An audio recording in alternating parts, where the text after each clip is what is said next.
C코드를 이제 진단을 받았는데 이제 암 진단비를 청구를 했으나 지급이 거절되는 그런 사례들은 굉장히 많은데, 이게 무슨 어떤 특정한 그 뭐 유형에서만 발생하는 게 아니라 이제 뭐 여러 가지 암들에서 이제 발생할 수 있는 문제입니다. 이게 아주 예전부터 이제 발생했던 문제라서요. 이제 금융감독원이나 이런 데서도 이제 보도자료를 내고 여기에 이제 있는 내용들을 보면은 암보험 유의사항인데 이거를 유의해라 이렇게 돼 있죠.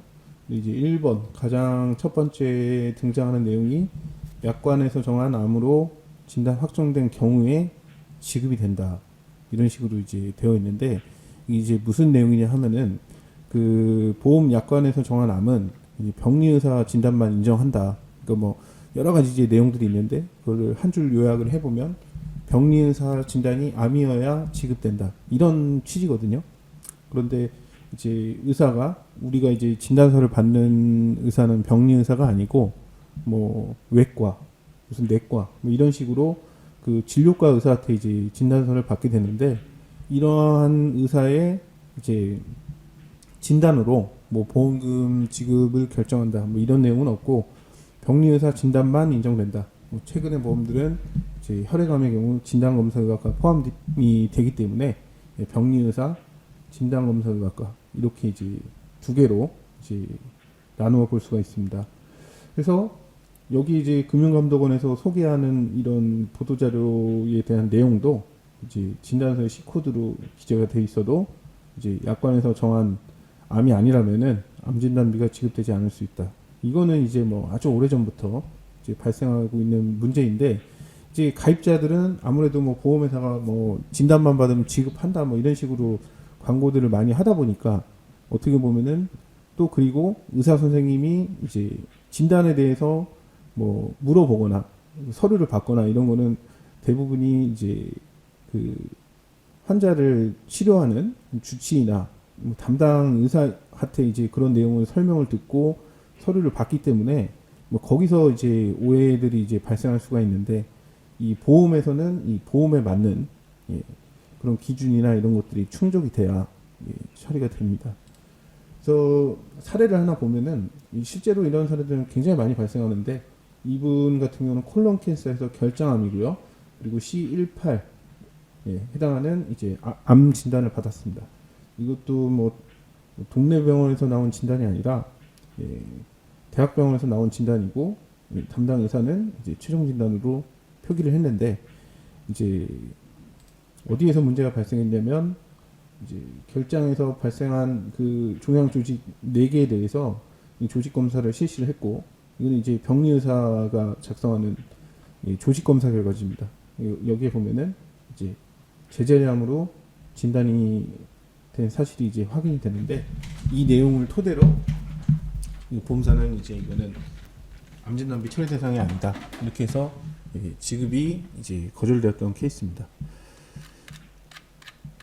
뭐 이런 유형의 사례들은 뭐 이 결장 뭐 이런 데서만 나타나는 게 아니라 거의 뭐 모든 암에서 이제 나타날 수가 있고, 그리고 병리검사 결과상으로 뭐 의사는 암 진단을 했는데 이렇게 뭐 제자리암만 나오는 게 아니라 뭐 경계성 종양으로 볼 수 있거나, 아니면은 불확실한 진단인 경우, 뭐 예를 들어서 뭐 의심이나 추정 이런 식의 내용이 여기 이제 포함되어 있으면은 이런 뭐 단어 하나 때문에도 뭐 수백 수천만 원의 그 지급이 거절되는 그런 문제들이 이제 발생할 수 있기 때문에 이 서류의 확인은 반드시 필요합니다.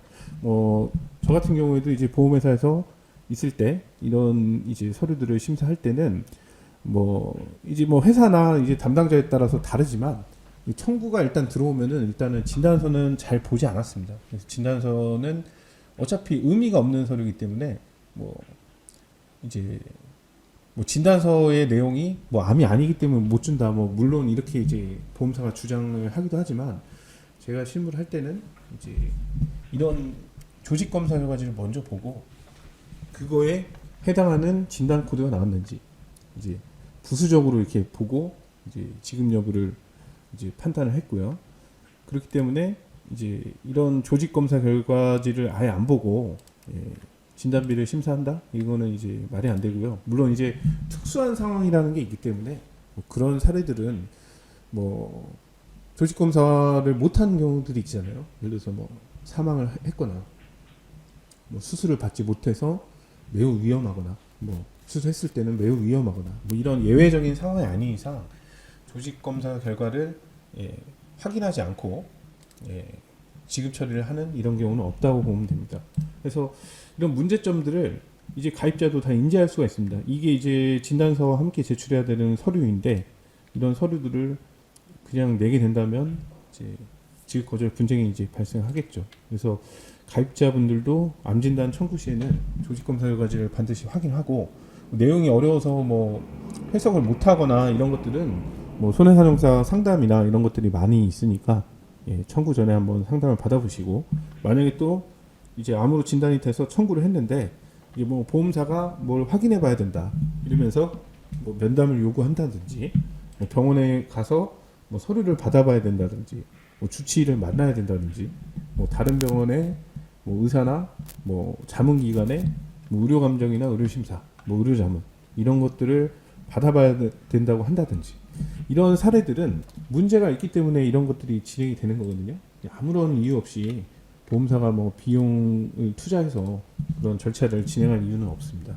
그래서 그런 케이스들은 무조건 뭐 동의를 해야 되냐 안 해야 되냐 이런 걸로 뭐 지급되고 지급이 안 되고 이런 게 아니라 근본적인 문제는 이런 검사 결과에서 발생을 한 거기 때문에 이런 사례가 이제 해결이 될 수 있는지 이거는 손해사정사랑 한번 방법을 찾아보시는 게 좋습니다. 아까 이제 이렇게 거절되었던 요 사례도 이제 다른 방법의 분쟁을 진행을 해서 요것도 이제 지급이 이제 제자리암으로 거절이 됐으나 다시 진행을 해서 이제 암으로 처리를 받은 사례인데 이런 사례들이 또 이제 해결이 이렇게 가능한 사례도 있지만 해결이 아예 이제 불가능한 사례도 있기 때문에 뭐 그런 사례들은 일단 서류를 보고 판단을 해야 되니까 만약에 이제 상담 요청을 하시는 분들은 이런 검사 결과나 뭐 보험약관 아니 보험증권 이런 것들이 좀 있어야 정확하게 상담을 해드릴 수가 있습니다. 감사합니다.